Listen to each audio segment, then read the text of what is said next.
The EP Podcast. Heard everywhere podcasts can be found, and always at theeppodcast.com.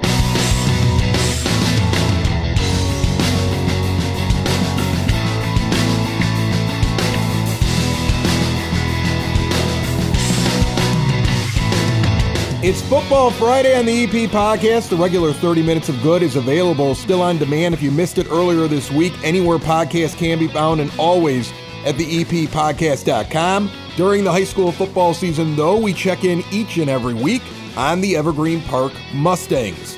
4-2, 2-1 in the conference in the South Suburban Red, and Coach Jim Ramazinski is down here after a victory. I'm glad we have a victory to talk about.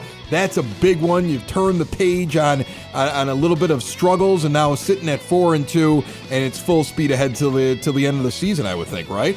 Yeah, we're 4-2 right now. We were able to take care of business last Friday against Oak Lawn to kind of bounce back from a tough loss, which was good, and we did kind of exactly what we were supposed to do. We went out there, and we were in control from the beginning to the end, and it felt good to get that win, but also not just a win, we played good, and that was good to see. That's the most important thing, and I would think, I didn't want to ask you about it before the last game, because Richards is always a really difficult contest, okay? And you were coming off of a loss against Bremen, and, after you get two losses, and you're going into this Oak Lawn game, you could sit there and say, bunch of high school kids, take two of them in a row, it can get into their head. So it must be a big thing to get them on the road and get them a win, and a convincing one. 48-13 is a convincing win. Yeah, and, no, we were worried about Oak Lawn. They played Richards tough in the first half, and that game was, fairly close. And they played a couple games close, and we just wanted to go out there and kind of do what we're supposed to do, and we finally did it after a hard couple games, and that's a sign of a good team because we were able to rebound. We were able to kind of get back on track. When we talked about the Richards game last week, that was a series of unfortunate events to start the game. And when you're in a hole early, like we were there, it's hard to get out of. It was good to do kind of the opposite this week. Come out fast, come out ready to go, put some points on the board, get a few stops. And we played well. We were happy. We're not satisfied. Eisenhower this week will be a tough opponent, but we're looking forward to the action on Friday night. I'm excited to see the points. You had 14 points over the last two games. You have a quarterback situation going on where it's like, okay, well, you got to figure out how to get the offense going again. Yeah. To be able to put up 48 must have felt good for you and good for those kids as well. Yeah, Aiden Bench had a great game for us at quarterback. Great job of taking care of the ball through a touchdown pass as well. And, he looked sharp out there. And our offensive line did obviously a great job. We had about 400 yards rushing. Wow. So it was a pound game. You just basically went out there and said, we're going to push them around, we're going to play at the line, and we're going to run it right down. Yeah, no, they were able to create some holes on the first and second level, and then our running backs were able to do the rest, make a few guys miss here and there. Antonio Clay Jones kind of led the way. He had 250 yards rushing. He had an 81-yard touchdown run, which was awesome to see.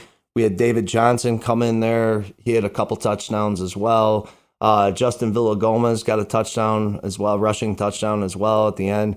Jed Ajayi, a receiving touchdown. So the ball, just wasn't – Antonio was the star of the night, but also it was good to see other guys get involved and make some plays.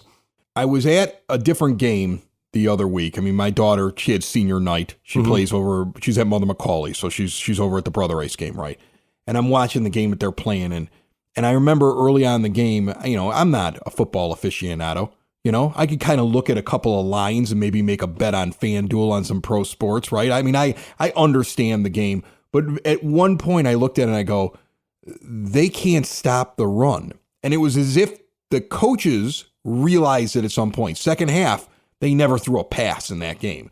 You ran for a lot of yards. Is there a point where you sit there and say, you know what, we had a plan of attack in the air, we had a plan of attack on the ground, but we are getting so much on the ground, feed the beast, go with it. I mean, is there an adjustment in a game like that when you're like, this is beating that team, we're going to keep going to the well? Like when I used to play Madden football as a kid, playing video games, and I realized when I played my dad, he couldn't defend the little 4-yard out to the sideline. He couldn't figure out how to do it. I would just go right down the field on him because I was going to go to the well as much as I could. Is that what happens in a game like that? Well, yeah. I mean, if things are working, you're going to stick with them longer than maybe you would originally. So, I mean, we were fortunate that we were able to get the running game going.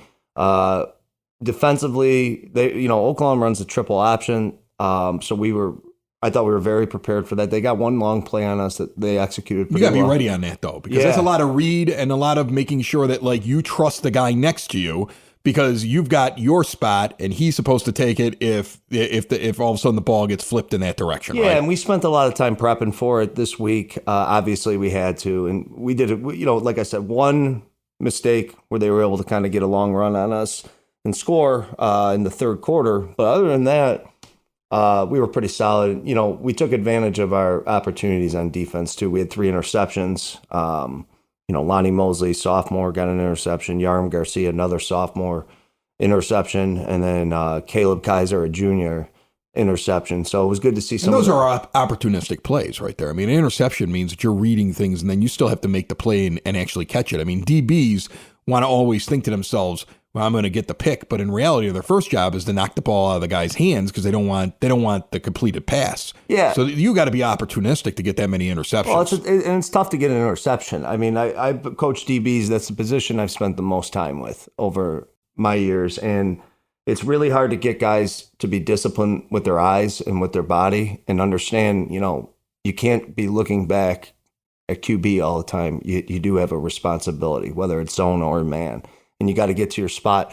We were fortunate our guys were in the right spots, and then when the balls came their way, they were able to execute, make good plays. And that's how you get, it's a recipe for scoring 48 points. You run the ball and you force turnovers. Right. And so, it was a good effort all around. It was great crowd there as well, big crowd. And, we were just happy to come home with a win. We were ready to go back Saturday morning practice, get prep for Eisenhower. As you're sitting there in that brand new hat, you didn't wear the one that I liked from last week. You got a brand new shiny one, which I like. It's got the Mustang right on the front of the thing. Doesn't even have any writing on it. That one's a nice one. It's sharp. Who else do you want to kind of highlight from the game? Anybody else? Did you get all the names in? Because it sounded like you had a lot of guys step up on defense. You got a great run game going on. Your quarterback got the offense going as well in his own right. Anybody else stand out to you? Yeah, Eddie Antunes always stands out for us. He's kind of the anchor of our defense and offense. And Gerald O'Hare, another guy, offensive lineman, defensive lineman. He had his most amount of tackles this week. And then we were able to get some other guys in as well, which was good to see. Some guys stepping up, making plays and learning. Some of the younger guys learning as well. We had a good night, but we are, we're back to business. Right. It's Eisenhower on Friday night. That's our number one focus. We want to get to that 5th win this Friday and then continue to keep going until the end of the regular season. Coach Ram, this episode and every episode of the EP podcast brought to you proudly by the First National Bank of Evergreen Park, a local community bank that has all kinds of ways to keep your money in your pocket. No overdraft charges. Every ATM is free. It doesn't matter what the charge is, they're going to put the money back in. If you're a small business owner, they now have a business savings special. Open up a new business savings account, get 4% annual percentage yield for the first 12 months with qualifying activities. Stop in and see them today in that iconic building at 95th and Pulaski, the First National Bank of Evergreen Park, member FDIC. Let's take a look at this week's opponent now.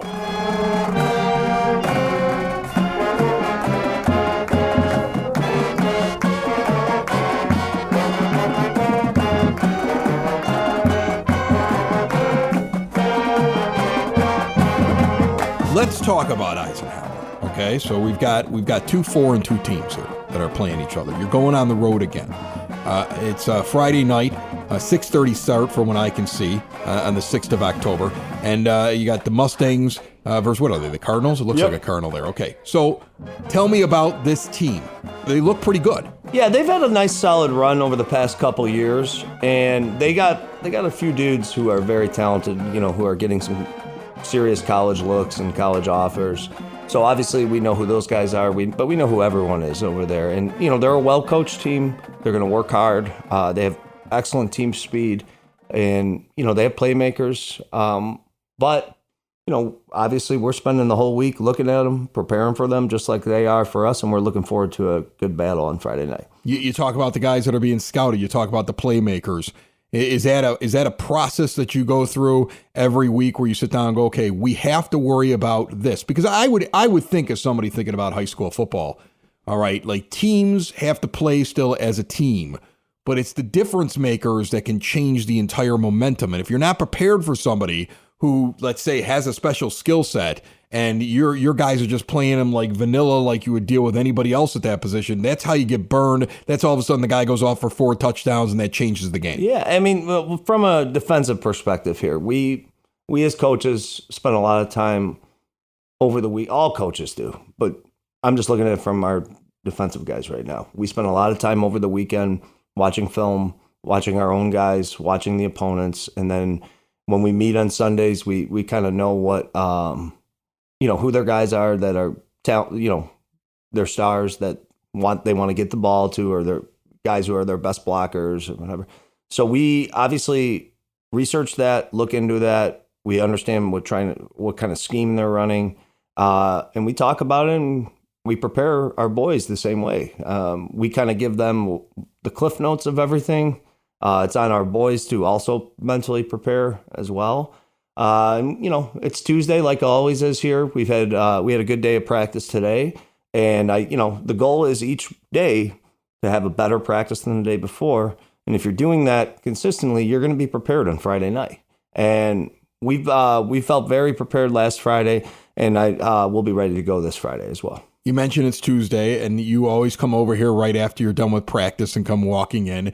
And then I always imagine, much like the television show Friday Night Lights and Coach Taylor, you head home, there's a dinner, and then you are sitting in some sort of a chair eating it out of your lap because you're right into the film. I mean, how much time do you spend at home? Like the rest of the family's watching like a television show, but you're in a room somewhere just going through film all the time? There's a lot of time on the weekends. Okay. A lot of weekend time is spent doing that. So I'm not going to see you at the Evergreen Park Oktoberfest on Saturday. You're going to be studying film. Is that what you're telling me? You may see me for a couple hours. All right, well, come by the tent. You Yeah. come see the EP podcast. Yeah, we'll be out but, there. We'll have a beer. I don't want you missing out on the fun because you're staring at a screen. No, you got to find the right time. So, anybody who's a high school football coach knows what I'm talking about and who takes it serious. Like, it's part of the job. And so, you find the opportune times to get your work done, but you still got to always make time for, family, friends. And it's a tough balance, but it's worth it in the end because we get to do a lot of fun things with our boys, with our players, with our school. And, I'm just proud of my coaches and their work ethic because, we have top-notch guys in this program who have been around the game a long time. And their number one focus is to develop our players to put ourselves in the best possible position to win every game. You can never, the one thing I can't stand is, you're going to lose games on occasion. And when you lose a game and you felt like you could have prepared better, which really doesn't happen too often, but maybe once in a great while, that's the most frustrating loss to me, is when you feel like you could have done a little bit more. And we don't like to leave anything unturned. We like to look at every angle that we can to see what we can do to win the game. They're going to try to win the game coming up here on Friday, 6:30 start in Blue Island at Eisenhower.